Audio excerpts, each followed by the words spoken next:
നിലമ്പൂർ നിയമസഭാ ഉപതെരഞ്ഞെടുപ്പിലെ വോട്ടെടുപ്പ് സമയം അവസാനിച്ചിരിക്കുന്നു എന്നുള്ളതാണ് ഈ നിമിഷങ്ങളിലെ പ്രധാനപ്പെട്ട വാർത്ത.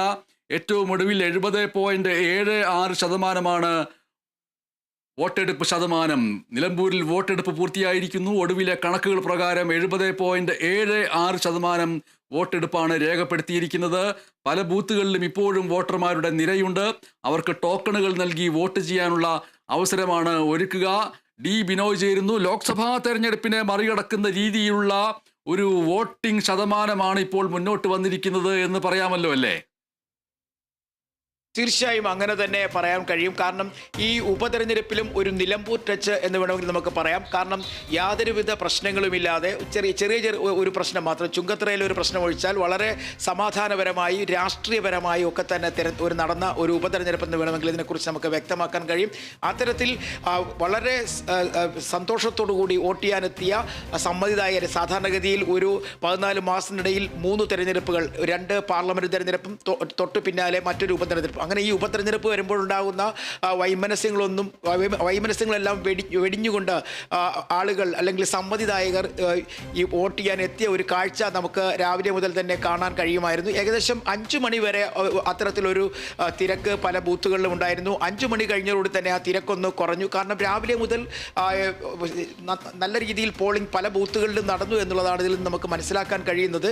അതുകൊണ്ട് തന്നെ 5 മണിക്ക് ശേഷം കാര്യമായ തരത്തിലൊരു പോളിംഗ് പല സ്ഥലങ്ങളിലും നടന്നിട്ടില്ല. എന്നാൽ ചില പ്രദേശങ്ങൾ, അതായത് മലയോര മേഖലയുമായി ബന്ധപ്പെട്ട ചില പ്രദേശങ്ങൾ, അത് എടുത്തു പറയേണ്ടത് ഇടക്കര, അതുപോലെ മൂത്തേടം എന്നിവിടങ്ങളിലാണ് ചില ബൂത്തുകളിൽ ഇപ്പോഴും വോട്ട് ചെയ്യുന്നതിന് വേണ്ടി ആളുകൾ കാത്തു നിൽക്കുന്നത്. അവിടെ അവർക്ക് ടോക്കൺ നൽകിയിട്ടുണ്ട്. അതേസമയം വഴിക്കടവ് ഉൾപ്പെടെയുള്ള പഞ്ചായത്തുകളിലെല്ലാം തന്നെ പരമാവധി ആളുകൾ വോട്ട് ചെയ്ത് കഴിഞ്ഞിരിക്കുന്നു. 70% വോട്ട് പൂർത്തി ചെയ്ത് കഴിഞ്ഞിരിക്കുന്നു പറയുമ്പോഴേക്കും ഏറ്റവും കൂടുതൽ പോളിംഗ് ഇതുവരെ കണക്കാക്കപ്പെടുന്നത് വഴിക്കടവിലാണ്. അവിടെ 72%, ചുങ്കത്തറയിലാണ് കുറവ് കാണിക്കുന്നത് 69. ഇതൊരു 5 മണി വരെയുള്ള കണക്കാണ്. ഇതിൽ മാറ്റം വരാനുള്ള സാധ്യത ഉണ്ട്. എങ്കിൽ തന്നെയും പ്രതീക്ഷിച്ചതിന് അപ്പുറത്തേക്കുള്ള ഒരു നീക്കം സംവിധായകരുടെ ഭാഗത്തു നിന്നുണ്ടായിരിക്കുന്നു. അതുകൊണ്ട് തന്നെ ഇരു മുന്നണികൾക്കും വലിയ തരത്തിൽ പ്രതീക്ഷ നൽകുന്ന തരത്തിലേക്ക് കാര്യങ്ങൾ എത്തിച്ചേർന്നിരിക്കും നമുക്ക് പറയാൻ കഴിയും. വൈകിട്ട് 5:30 വരെയുള്ള കണക്കാണ് 70.76% എന്ന് പറയുന്നത്.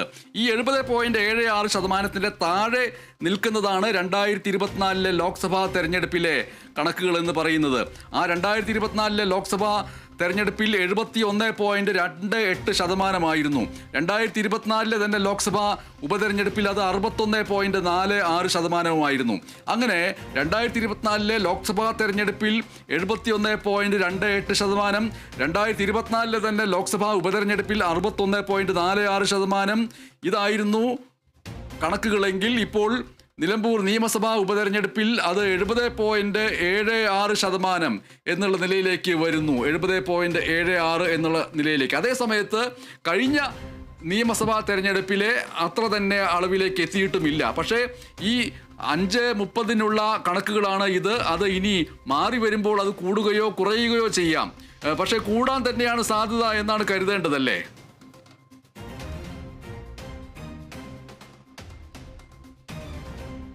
വരുന്നത് ഏകദേശം ഒരു 2 മുതൽ 3% വരെ കൂടാനുള്ള സാധ്യതയുണ്ടെന്നാണ് നമ്മൾ ഇലക്ഷൻ കമ്മീഷൻ്റെ ഓഫീസുമായി ബന്ധപ്പെട്ടപ്പോൾ അറിയാൻ കഴിയും. ഇതിനോടൊപ്പം തന്നെ ഈ വീട്ടിൽ ഇരുന്ന് വോട്ട് ചെയ്ത, അതായത് പ്രായമായ പൗരന്മാർ, അവർക്ക് വീട്ടിൽ വോട്ട് ചെയ്യാനുള്ള ഒരു അവസരം ഉണ്ടായിരുന്നു. അങ്ങനെ ഏകദേശം ഒരു 1500 വോട്ടുകൾ അത്തരത്തിലുണ്ട്. പോസ്റ്റൽ ബാലറ്റുകളുണ്ട്. ഇവയെല്ലാം കൂടെ കണക്ക് കൂട്ടി വരുമ്പോഴേക്കും ഏകദേശം ഒരു 73%-നും 74% ഇടയ്ക്ക് ഉള്ള ഒരു സംഖ്യയിലേക്ക് എത്തിച്ചേരും എന്ന് നമുക്ക് പ്രതീക്ഷിക്കാം. അത് നേരത്തെ MS സൂചിപ്പിച്ചതുപോലെ തന്നെ 2016 78% അത് പിന്നീട് 76 ഇപ്പോഴേക്കും അത് ഏകദേശം 74 വരെ എത്തിച്ചേരാനുള്ളൊരു സാധ്യത നമുക്ക് തള്ളിക്കളയാനാകില്ല.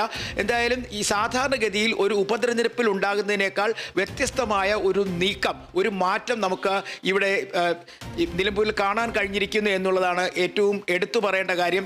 സാധാരണ ഉപതെരഞ്ഞെടുപ്പിൽ വോട്ട് ചെയ്യാൻ എത്തുന്നത് ഇത്തരത്തിലൊരു ആവേശം അല്ലെങ്കിൽ ഇത്തരത്തിലൊരു നീക്കങ്ങളൊന്നും നമുക്ക് കാണാൻ കഴിയില്ല. ഇവിടെ രാവിലെ 7 മണിക്ക് പോളിംഗ് ബൂത്തുകൾ വോട്ട് തുടങ്ങി വോട്ടെടുപ്പ് തുടങ്ങിയപ്പോൾ മുതൽ തന്നെ വലിയ മഴയത്ത് പോലും ആളുകൾ കുടചൂടി എത്തുന്ന ആളുകളെ നമുക്ക് കാണാൻ കഴിയുന്നു. പ്രായമായവരുണ്ടായിരുന്നു, ഒപ്പം യുവതലമുറയിൽപ്പെട്ട ആളുകളുണ്ടായിരുന്നു. അങ്ങനെ എല്ലാവരും ഇവിടെ ഇതിൽ പങ്കാളികളായി എന്നുള്ളതാണ് എടുത്തു പറയേണ്ട കാര്യം. കാരണം എന്താണോ ഈ രാഷ്ട്രീയ കക്ഷികൾ പ്രതീക്ഷിച്ചത് അത്തരത്തിലേക്ക് വോട്ടിങ്ങിൻ്റെ കാര്യത്തിൽ അവരുടെ പ്രതീക്ഷയ്ക്ക് മങ്ങലേറ്റിട്ടില്ല. പരമാവധി ആളുകളെ കൊണ്ട് വോട്ട് ചെയ്യിപ്പിക്കാൻ കഴിഞ്ഞു. ഇനിയുള്ളത് നേരത്തെ തന്നെ ചില മാധ്യമങ്ങളോട് അഭിപ്രായം പങ്കുവച്ചായിരുന്നു ആര്യൻ ഷൗക്കത്ത്. അദ്ദേഹം പറഞ്ഞത് ഇനി വളരെ കുറച്ച് ആളുകൾ മാത്രമാണ് വരാനുള്ളത്. ബാക്കിയുള്ളവരൊക്കെ വിദേശത്തും മറ്റ് സ്ഥലങ്ങളിലും ഉള്ളവരാണ്, നാട്ടിലില്ലാത്തവരാണ്, ഒപ്പം മരണമടഞ്ഞവരാണ്. അങ്ങനെയൊക്കെയുള്ള വോട്ടുകൾ മാത്രമാണ് ഇതിൽ നിന്നും ഇനി വരാനുള്ളത്. അത് ചെറിയൊരു ശതമാനം മാത്രമായിരിക്കും. എന്തായാലും പ്രതീക്ഷിച്ച അത്രയും തന്നെ ആളുകൾ വോട്ട് ചെയ്തു എന്നുള്ള ഒരു വിവരമാണ് അദ്ദേഹം നമ്മളോടൊപ്പം പങ്കുവച്ചതും. അതുപോലെ തന്നെ LDF സ്ഥാനാർത്ഥിയും അങ്ങനെ തന്നെയാണ് പറയുന്നത്. എന്താണോ പ്രതീക്ഷിച്ചത് അത്തരത്തിൽ ഒരു രീതിയിലേക്ക് വോട്ട് അല്ലെങ്കിൽ ആളുകൾ പങ്കെടുത്ത് വോട്ടെടുപ്പിൽ പങ്കാളികളായി എന്നുള്ള വിവരം അദ്ദേഹം സന്തോഷത്തോടെ തന്നെ പങ്കുവച്ചിരിക്കുന്നു. ഇതിൽ നമ്മൾ മനസ്സിലാക്കേണ്ടത് ഈ ലോക്സഭാ തെരഞ്ഞെടുപ്പിൽ നിന്നും വ്യത്യസ്തമായി വലിയ തരത്തിലുള്ള ഒരു പങ്കാളിത്തം, അതായത് ഉപതെരഞ്ഞെടുപ്പിൽ ഉണ്ടായതിനേക്കാൾ ലോക്സഭാ ഉപതെരഞ്ഞെടുപ്പിൽ പ്രിയ